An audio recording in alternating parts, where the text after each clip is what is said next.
তা আমাদের বাংলাদেশের মানুষের কনসেপ্ট কি? শেষ বয়সে যায় কেন? গুনাহ খাতা, ব্যবসা, চিটারি, বাটপারি, দুর্নীতি সব শেষ। এরপরে আমি হজে যাচ্ছি, একবারে মহাপবিত্র। এত আল্লাহ রে, এত ভূগোল বুঝ দিয়েন না। উনি রহমানুর রাহিম, আহকামুল হাকিমিন। আপনি যদি আল্লাহ রাব্বুল আলামিনের সাথে চিটারি বাটপারি করেন, তাহলে আপনার আমার চরিত্র এই ইহুদিদের থেকে খারাপ। বলবেন ইহুদিদের থেকে খারাপ কেন? ওরা নবীদেরকে বিভিন্ন কারণে কষ্ট দিত, ধোঁকা দিত। নবী বলছেন চলো আমালিকার বিরুদ্ধে যুদ্ধ করে আমরা এখন বাইতুল মুকাদ্দাসকে উদ্ধার করি, আর ওই বাইতুল মুকাদ্দাসের পাশেই প্রচুর পরিমাণ ফল ফসল হয়। তোমরা না বলছো যে আমাদের এই খাবার ভাল লাগে না, চলো ওইখান থেকে আল্লাহ খাবার দিবেন। ওরা মুসা আলাইহিস সালামকে বলছে, ও খাবারও চাইছিলাম, সবই চাইছিলাম, কিন্তু যুদ্ধ করে জিতা লাগবে, এত দূর আমাদের সময় নাই, তুমি আর তোমার আল্লাহ যায় যুদ্ধ করো। যুদ্ধ যখন জিতে যাবে আমাদের খবর দিও, আমরা চলে আসবো। কেইসা বেয়াদবের বেয়াদব। ওরা কারে ধোকা দিছে? নবীকে ডাইরেক্ট ধোকা দিছে। কিন্তু আপনি আমি এমন আচরণ করি, আল্লাহরে পর্যন্ত আমরা ভূগোল বুঝ দেই যে আল্লাহ হজ ফরজ করলো। ওই বান্দা বলে এখন না, 50-60 বছর যাওয়ার পরে সব গুনাহ খাতা মাফ করার পর আল্লাহর কাছে বলবে, আল্লাহ আগে যা গুনাহ করছে সব মাফ করে দাও। আল্লাহ বলবেন সব মাফ করে দেবে, তাই তো না? যাওয়ার আগে আবার কৌশল করে যায়। কতবার আমি অন্তত 200 বার বলছি এই কথা, মিনিমাম 200 বার বলছি মিনিমাম।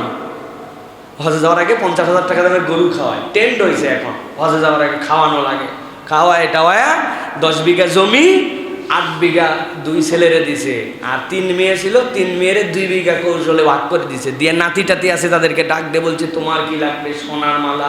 তোমার কি লাগবে? তোমার আংটি। সব লোকজনকে বলছে, আর ফিরতে পারি কি কাইন্দে কাইটে লোকজন দেখছে, বাপ রে হাজির কান্না। ছেলেদেরকে জড়ায় ধরে, মেয়ের জামাই জড়ায় ধরে, কোনো কথাই বলার সুযোগ দেয় না, খালি হাওয়া করে। দেখে রাখো সবাক এই সকল ভুয়া বুঝ দিয়া হারাম শরীফে চলে গেছে, যাই খানাই কাবার সামনে দোয়া করতেছে, রব্বুল আলামিন খানাই কাবা দেখলে সব গুনাহ মাফ হয়। তোমার বান্দা খানাই কাবার সামনে হাজির, আল্লাহ তুমি আমাকে মাফ করে দাও। পাগলের মতো কান্নাকাটি করতেছে। প্রিয় ভাইয়েরা, আল্লাহরে যে ধোঁকা দিচ্ছেন আপনি, আপনি মনে করছেন বান্দার হক নষ্ট করে, ছেলের হক, বোনের হক, আত্মীয়ের হক আল ঠেলে, সানসেট বের করে দিয়ে, নিজের বাউন্ডারি ওয়াল বের করে দিয়ে, শ্রমিকদেরকে ফাঁকি দিয়া, হাজার বান্দার হক নষ্ট করে, রাস্তার খোয়া বালু খেয়ে, সরকারের টাকা মেরে, ব্যাংক লুট করে, সব করে আপনি হজে চলে গেছেন। আর আল্লাহর কাছে যাই আপনি মাপ চাচ্ছেন। আল্লাহর দেওয়া ফরজ বিধান একদিনও সালাত আদায় করেন নাই।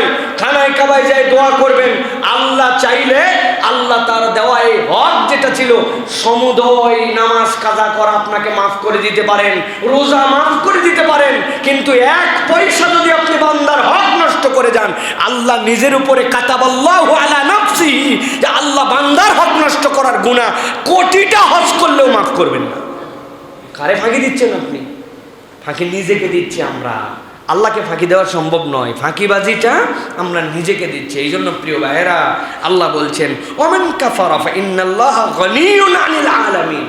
তুমি যদি মনে করো আল্লাহকে হজ দিচ্ছি, আল্লাহর জন্য করছি, আমি না করলে এ হবে সে হবে না, আল্লাহ বলছেন না।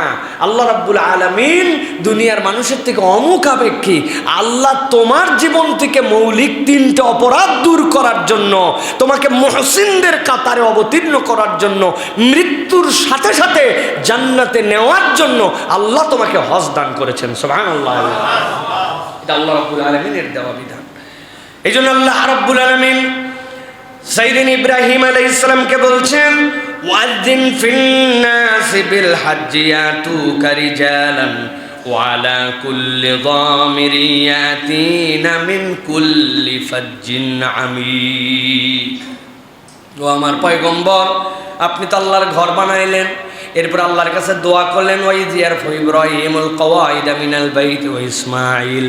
আপনার এই দোয়া শেষ, এখন আপনাকে আমি দায়িত্ব দিলাম, আপনি মানুষের মাঝে আজান দিয়ে দেন, আপনি মানুষের মাঝে ঘোষণা দিয়ে দেন, মুফাসসিরিনে কেরাম ব্যাখ্যা করছেন কয়জন মানুষ সেখানে ছিলেন, ছিলেনই না কেউ, 3 অথবা 4 জন মানুষ সেই জায়গায়। কিন্তু আল্লাহ ইব্রাহিম আলাইহিস সালামের আজানকে কিয়ামত পর্যন্ত ছড়ায় দিয়েছেন। কিয়ামত পর্যন্ত অনাগত মুমিন আল্লাহর ঘরের দিকে তাদের হৃদয়ের টান থাকবে, এবং যাদের উপরে হজ ফরজ হবে ওই আজানে সাড়া দিয়া ওই বান্দারা আল্লাহর ঘরে হজের উদ্দেশ্যে যাবে। আল্লাহ এখানে 2টা শব্দ ব্যবহার করেছেন, গভীর মনোযোগ দেন।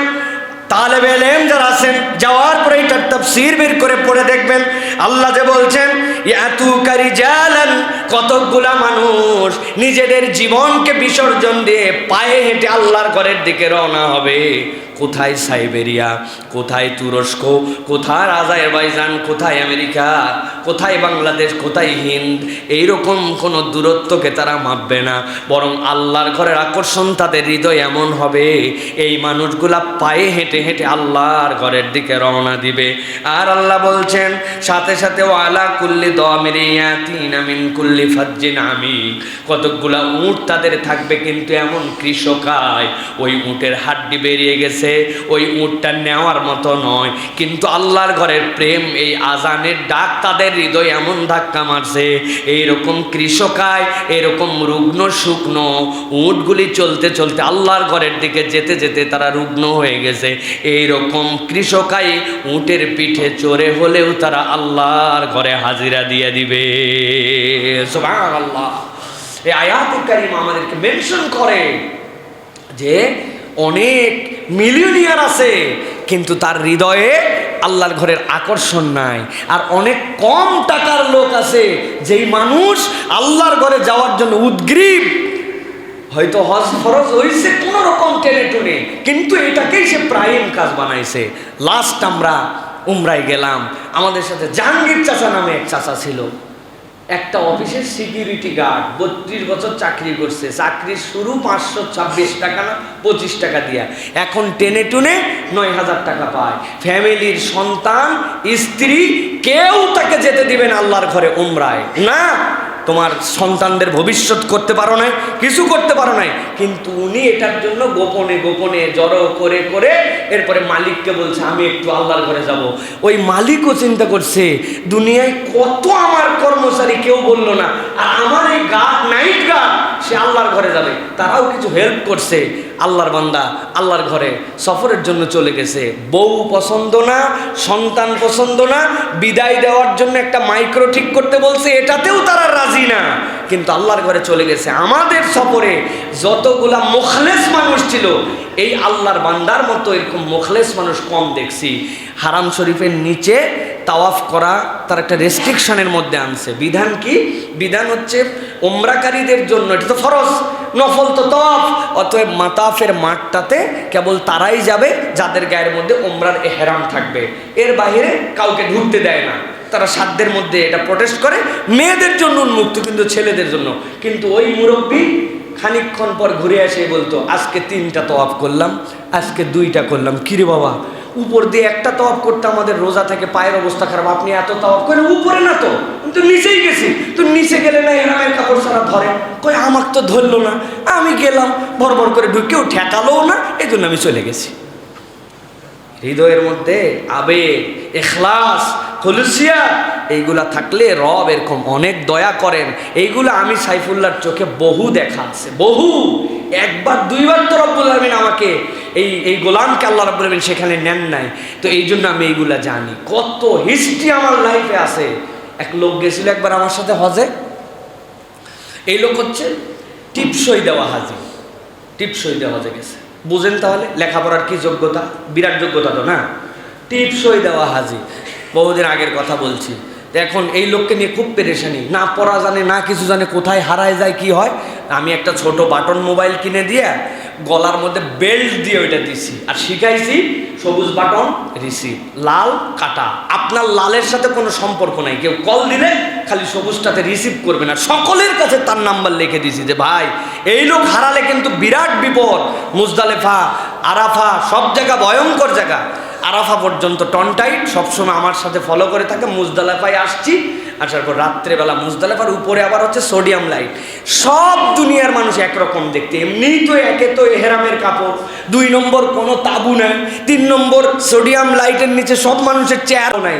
উনি এসে সুন্দর করে আমরা একটা জায়গা নিয়েছি, খানিকক্ষণ পরে বলছে যে বাবা আমি একটু প্রস্রাব করতে যাব। যান, ডানে একটা বাথরুম, বামে একটা, মধ্যে এরকম জায়গায় জায়গা নিয়েছি, মধ্যে পতাকা উঠাই দিছি, এটা দেখবেন, আর কাগজপত্র সবই তো আছে, সাথে একজন লোককেও দিছি। আল্লাহর কি কাম।